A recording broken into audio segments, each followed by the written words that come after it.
كانت المباراة مليئة بالفرص الضائعة واللحظات المشوقة، مما أضفى متعة كبيرة على الأجواء. الحماس في الملعب كان تأثيره عميقا. الجيش الملكي سجل الهدف الأول بطريقة مميزة، مما منح الفريق دفعة قوية منذ البداية. وقد كان هذا الهدف نتيجة لعمل جماعي رائع.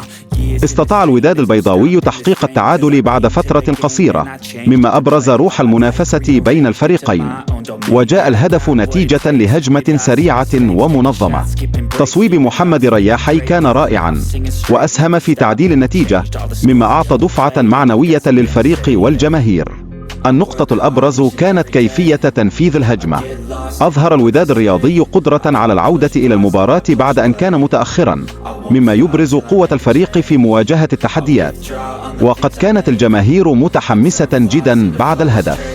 أظهر التحليل التكتيكي للمباراة أهمية التمريرات العرضية واستغلال الفرص، حيث كانت هناك لحظات تعكس ضعف الدفاع. يسعى الفريق لتحسين أدائه في اللقاءات القادمة. تأثر مستوى المباراة بوجود أخطاء تحكيمية، حيث كان هناك قرارات مثيرة للجدل. هذه الأخطاء أثرت على مجريات اللعبة وتوجهاتها. كان تركيز اللاعبين واضحا خلال المباراة، حيث قدموا أداء جيدا في الهجمات والدفاع. حاول كل فريق استغلال الفرص المتاحة له.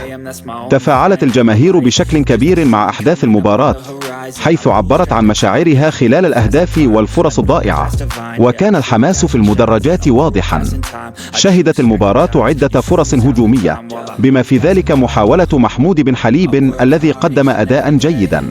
هذه الهجمات أضافت إثارة إلى اللقاء. كانت البطاقة الحمراء التي حصل عليها اللاعب بوطويل نقطة تحول في المباراة، حيث أثرت على أداء فريقه بشكل ملحوظ. هذا الفعل أثار تساؤلات حول سبب التدخل.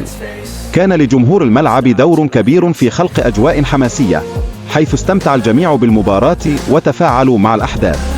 كان هذا الجو الرائع يستحقه الأداء المتميز للفريقين.